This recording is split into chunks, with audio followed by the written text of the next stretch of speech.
नमस्कार। एक और क्वेश्चन टाइम एंड स्पीड पर क्वेश्चन काफ़ी ठीक है और इस बात के लिए भी ठीक है कि आपका एक और मैटर जो है, आपका कॉन्सेप्ट जो है और शार्प हो। अब आप देखें कि a motor boat whose speed is 18 kilometer per hour. एक मोटर बोट है पानी पे चलने वाली, उसकी स्पीड है कब? इन स्टिल वाटर, पानी जब शांत है। अब ये कह रहा है, कंडीशन क्या कह रहा है कि क्वेश्चन इसमें ऐड कर रहा है कि वो it takes 1 hour more to go 24 kilometre upstream then to return downstream. ये मान लीजिए स्ट्रीम है और यहां से यहां तक ये पानी का फ्लो ये है, ऐसे जा रहा है पानी का फ्लो, और मोटर बोट जो है ये 24 किलोमीटर है रास्ता, और मोटर बोट जा रही है इस दिशा में, जा रही है पानी के फ्लो में और वापस भी आती है इस फ्लो में। ठीक है, तो अब ये कह रहा है कि इधर से जाने में और वापस आने में, अब नेचुरली है जब अब डाउन द स्ट्रीम होगा, ये जाएगा जब पानी के फ्लो में जाएगा तो ये डाउन द स्ट्रीम हो गई। इसमें जो स्ट्रीम का फ्लो है वो उसमें ऐड हो जाता है मोटर बोट के स्पीड में, और अप द स्ट्रीम में ये पानी को क्या करता है? रिस्ट्रिक्ट करता है, बहाव जिसे बोलते हैं। स्ट्रीम मतलब बहाव, जब रिस्ट्रिक्ट करता है तो इसकी स्पीड स्लो हो जाती है, तो इधर आने में से समय क्या लगता है? अधिक लगता है, और इन दोनों का जो गैप है समय का वो 1 आवर है। तो आप देखिए कैसे इस क्वेश्चन को करते हैं।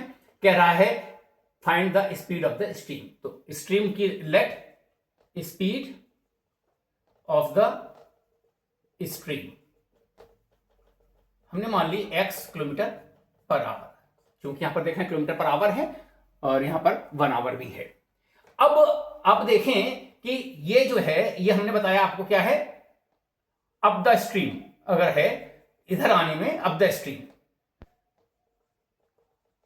स्पीड अप द स्ट्रीम क्या हो जाएगी? अब आप देखें इसकी स्पीड तो स्टिल वाटर में हमने माना है ये, ठीक है ना? ये स्पीड इसकी स्टिल वाटर में स्पीड ये है, और हमने माना क्या है? ये स्पीड है पानी के बहाव की, स्पीड ऑफ द स्ट्रीम। तो ये जो इसकी स्पीड है, इसको ये क्या करेगी? अप द स्ट्रीम में रिस्ट्रिक्ट करेगी, तो ये हो जाएगा 18 minus x kilometre per our. और डाउन द स्ट्रीम में क्या हो जाएगा? डाउन द स्ट्रीम में हो जाएगा 18 प्लस किलोमीटर पर आवर। ये आपको समझ में आना चाहिए, ठीक है? ये अब कह रहा है कि जो इसमें समय लगता है वो अधिक लगेगा, इसमें कम लगेगा, क्योंकि इसकी स्पीड कम हो गई, ठीक है? अब कह रहा है इसमें समय जो है, इसमें क्या लगता है? 1 घंटा अधिक लगता है। तो इसमें जो समय लग रहा है वो निकाल ले, इसमें जो समय निकाल ले, और इन दोनों को माइनस करते हैं समय का, तो हमें इक्वल होना चाहिए वो 1 के। यही आपको करना है, यानी T1 minus T2 equals to 1। ये 1 आवर है। अब T1 क्या होगा? हमने बताया था T बराबर क्या होता है यहां पर? D/S। तो यहां पर T1 का मतलब हो गया, हमने अप द स्ट्रीम में इसमें मान लिया कि इसमें T1 लगता है समय और इसमें लगता है T2। हम इसको बहुत एक्सप्लेनेशन में नहीं जा रहे हैं, समझा रहे हैं आपको, और इसके स्टेजेस को, स्टेप्स को हम कुछ कम कर रहे हैं स्पेस के चक्कर में। तो यहां पर T1 क्या हो जाए? D/D कितना है? 24।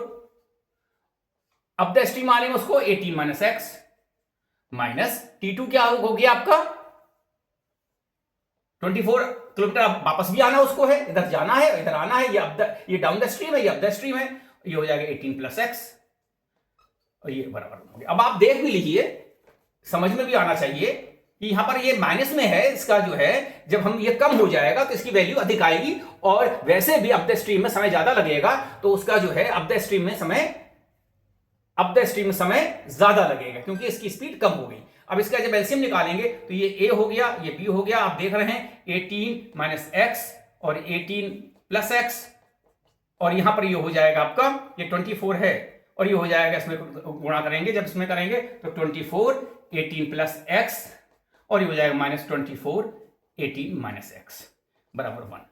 अब आपको इसको देखिए, हम नहीं देख रहे हैं यहां पर कि 24 18 मल्टीप्लाई होगा, और 24 18 मल्टीप्लाई यहां प्लस में आएगा, ये माइनस में आएगा, इसलिए हम इसको अब स्टेजेस बचाने के लिए आपको क्या है? मल्टीप्लाई करने की आवश्यकता नहीं है। 24 इंटू 18 लिख दीजिए, प्लस 24x लिख दीजिए, और माइनस 24 इंटू 18 लिख दीजिए, और माइनस लिख दीजिए 24, माइनस नहीं होगा, प्लस हो जाएगा, माइनस से ये 24x हो जाएगा, और ये बराबर यहां आ जाएगा 18, ये मल्टीप्लाई में जाकर 1 में आएगा, तो हो जाएगा 18 का स्क्वायर माइनस एक्स का स्क्वायर।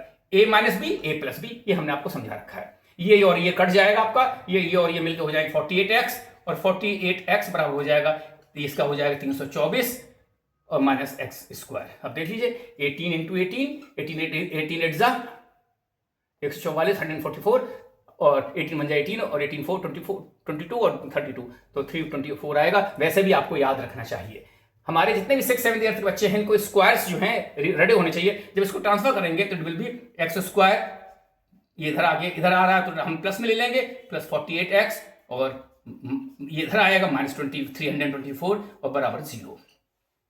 अब ये एक हमारा क्वाड्रिलेटरल इक्वेशन बन गया। हमने इसमें बतलाया था आपको कि हम ये इसको इसमें 1 में गुणा करते हैं और जो आता है इसको हम सिंप्लीफाई करते हैं। तो आप देखिए 324 है और यहां पर ये 48 है, तो ये 54 और 6 में टूटेगा। 54 में से 6 माइनस होगा तो 48 आएगा, और 6 4 जा 24 2 और 6 5 जा 30 324। तो ये आपको ध्यान रखना है कि इसको हम किस तरह से सॉल्व करेंगे। तो ये हो जाएगा आपका, क्या हो जाएगा, ये हो जाएगा x square plus 54x plus minus 6x, क्योंकि 54x में से 6x जाएगा 48 बचेगा, और 54 में 6 गुणा होगा, इतना आएगा माइनस 324 0। तो ये ले लेंगे और ये ले लेंगे, यहां पर x प्लस 54 आ जाएगा, और यहां पर जब माइनस लेंगे तो यहां पर 6 कैरी करेंगे, x प्लस 54 आ जाएगा, तो ये हो जाएगा 0। यहां पर हो जाएगा x प्लस 54 और ये हो जाएगा x माइनस 6 बराबर 0। अब इसका मतलब हुआ ये either this will be 0 either this will be 0, तो इससे एक आंसर आएगा x बराबर माइनस 54 और एक आएगा x बराबर 6, और ये नॉट एप्लीकेबल होगा क्योंकि स्पीड माइनस नहीं हो सकती, तो यही हमारी किलोमीटर पर आवर स्पीड हो जाएगी।